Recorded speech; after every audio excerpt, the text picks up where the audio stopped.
जैन भाई हाँ जी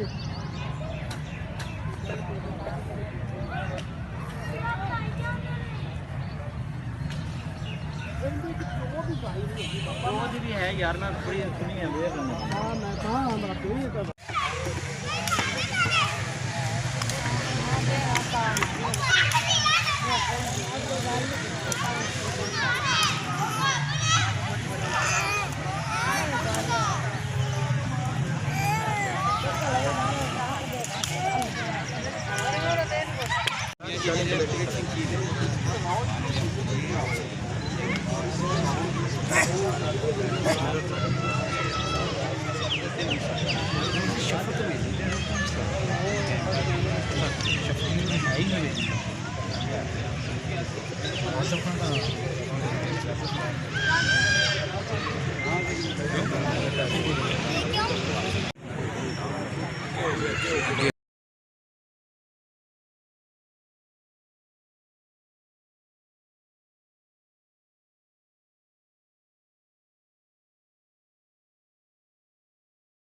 ਆਪਾਂ ਉਹਨਾਂ ਦੀ ਐਕਸਪੀਰੀਅੰਸ ਕਰਨੀ ਜਿਵੇਂ ਉਹ ਕਹਿੰਦੇ ਨੇ ਉਹ ਆਪਾਂ ਕੁਝ ਨਹੀਂ ਜਾਣ ਰਹੇ ਉਹ ਜੇ ਅਗਰ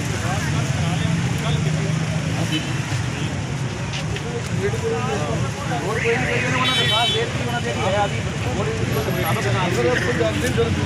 जी बिल्कुल इस वक्त बल्दिया के सब्ज़ादार में 10 साल उस्मान अली जो कि 6 रोज़ कबल गटर का ढकना ना होने की वजह से बल्दिया की नाअहली की नज़र होकर गटर में गिर गया था और उसकी डेड बॉडी के लिए जो है वो ऑपरेशन भी जारी है, लेकिन अभी तक कोई रिकवरी नहीं हो सकी। इस वक्त इलाका मकीनों ने और बच्चे के वर्सा ने यहाँ पर एक प्रोटेस्ट किया हुआ है।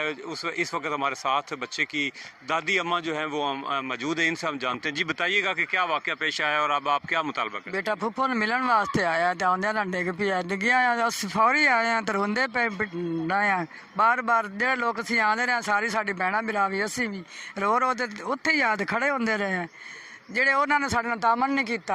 ਹੁਣ ਸਾਨੂੰ 6 ਦਿਨ ਹੋ ਗਏ 7 दिन ਉੱਥੇ ਰੋਂਦਿਆਂ ਪਿੱਟਦਿਆਂ ਬੈਠੇ ਆ, ਸਾਡਾ ਨਾਲੋਂ ਖਿਆਲ ਹੀ ਨਹੀਂ ਕਰਦੇ ਵੀ ਬੱਚਾ गटर तो नहीं खा गया किसी पास लुढ़ गया। 4-5 दिन तो ऑपरेशन हुआ है ना, हम भी वहाँ पर मौजूद थे, इंतजामिया भी थी, रेस्क्यू वाले भी थे, बल्दिया वाले भी थे, वो कार्रवाई तो करते रहे ना। अब डेड बॉडी अब नहीं मिली, अब आप क्या चाहते हैं? ਹੁਣ ਅਸੀਂ ਚਾਹते हैं भी साडा मिल जाए सानू, ਅਸੀਂ ਉਹਨਾਂ ਜਨਾਜ਼ਾ ਕਰ ਲਈਏ, ਅਸੀਂ ਨੇ डेरी बना लईए, साड़ी कोई हौसला साडा हो जाए, सानू साडा बेटा आ जाए। बच्चा पढ़ता था आपका किस क्लास का स्टूडेंट? 7वां सिपारा पढ़ता, 6वीं जमात पढ़ता, जवान बच्चा 11 साल का, छोटा तो नहीं, असल बचपन तो नहीं जो गिर गया तो लभदा ही नहीं पिया।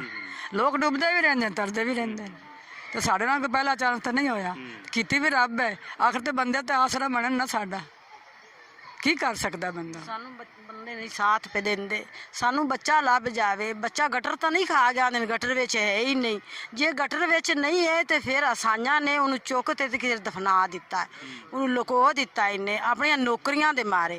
सानू बच्चा चाहिदा है, लभ के देवन सानू, साडा कोई नाम साथ नहीं देंदे पे, आंदे ने सिर्फ विखावा है।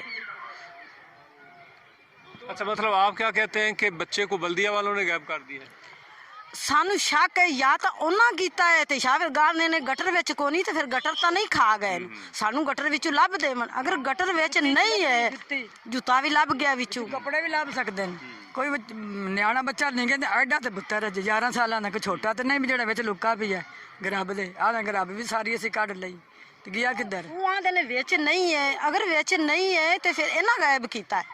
सानू बच्चा तो लभ देवन ना, ਅਸੀਂ ਬੜੇ ਪਰੇਸ਼ਾਨ ਹੈ। ਗੱਲ ਕਰ ਜੂ ਲਈ हाँ जी अम्मा जी, आप क्या मुतालबा कर रहे थे? ਸਾਡਾ ਮੁਤਾਲਬਾ ਹੈ ਕਿ ਸਾਨੂੰ ਬੱਚਾ ਮਿਲੇ। ਸਾਡਾ ਬੱਚਾ ਜਿਹੜਾ ਹੈ ਨਾ 15-16 ਸਾਲਾਂ ਦਾ ਬੱਚਾ ਵੇਖਦਾ ਪਿਆ ਉਹਨੂੰ ਗੁੱਡੀ ਉਡਾਉਂਦੇ ਨੂੰ। ਐਡਾ ਸਾਰਾ ਬੱਚਾ ਉਹਦੇ ਫੁੱਫੋ ਦਾ ਬੇਟਾ ਹੈ। ਉਹ ਫੁੱਫੋ ਦਾ ਬੇਟਾ ਉਸ ਦੇ ਕੋਲ ਖੜਾ ਹੈ। ਬੱਚਾ ਗੁੱਡੀ ਉਡਾਉਂਦਾ ਗਟਰ ਉੱਤੋਂ ਕੱਜੇ ਪਏ ਸੀ ਕਾਗਜ਼ਾਂ ਨਾਲ, ਉੱਤੋਂ ਖਾਲੀ ਆ। ਸਿਰਫ ਛਾਪਰ ਉੱਡ ਤੇ ਉਹਦੇ ਉੱਤੇ 4 ਗਟਰ ਉਸ ਜਗ੍ਹਾ ਤੇ ਖਾਲੀ ਹੈ। ਕੋਈ ਉੱਤੇ ਕੋਈ ਇੰਤਜ਼ਾਮ ਨਹੀਂ ਬਣਾ ਹੋਇਆ। ਉਹ ਬੱਚਾ ਗੁੱਡੀ ਉਡਾਉਂਦਾ ਵਿੱਚ ਡਿੱਗਾ ਜਦੋਂ, ਤੇ ਉਦੋਂ ਜਿਹੜਾ ਵੱਡਾ ਮੁੰਡਾ ਭੱਜ ਤੇ ਆਇਆ ਤਾਂ ਵੇਖਿਆ ਇੱਕ ਵਾਰੀ ਵੀ ਉੱਤੇ ਆਇਆ, ਦੂਜੀ ਵਾਰੀ ਵੀ ਉੱਤੇ ਆਇਆ। ਜਦੋਂ ਵਿੱਚ ਡਿੱਗਾ ਤੇ ਇੱਕ ਪੈਰ ਹੁੰਦਾ ਉੱਥੇ ਮੌਕੇ ਤੇ ਡਿੱਗਾ, ਇੱਕ ਪੈਰ ਹੁੰਦਾ ਤੀਜੇ ਗਟਰ ਚੋਂ ਨਿਕਲਾ। ਤੇ ਫਿਰ ਬੱਚੇ ਨੂੰ ਕੌਣ ਜ਼ਮੀਨ ਖਾ ਗਈ ਜਾਂ ਆਸਮਾਨ ਖਾ ਗਿਆ? ਇਹ ਸਾਰੇ ਰਲੇ ਖੜੇ ਨੇ ਈਸਾਈ। ਇਹਨਾਂ ਸਾਡਾ ਬੱਚਾ ਜਾਂ ਕੱਢ ਤੇ ਗਾਇਬ ਕਰ ਲਿਆ ਤੇ ਜਾਂ ਬੱਚਾ ਸਾਡਾ ਗਟਰ ਦੇ ਵਿੱਚ ਕੱਢ ਦੇ। ਸਾਨੂੰ ਬੱਚੇ ਦੀ ਲਾਸ਼ ਦੇਵਣ, ਅਸੀਂ ਉਹਦੀ ਕਬਰ ਬਣਾ ਲੈਂਦੇ। ਸਾਡੀ ਇਹ ਅਪੀਲ ਹੈ, ਵਜ਼ੀਰ ਆਲਾ ਵੀ ਸੁਣੇ, ਜਿਹੜੇ ਵੀ ਹਨ ਵੱਡੇ ਵੱਡੇ ਸਾਡੀ ਸੁਣਨ, ਸਾਡਾ ਬੱਚਾ ਸਾਨੂੰ ਦੇਣ। ਸਾਨੂੰ ਬੱਚਾ ਚਾਹੀਦਾ, ਸਾਡਾ ਭਾਈ ਬਹੁਤ ਰੋ ਰਹੀ ਹੈ।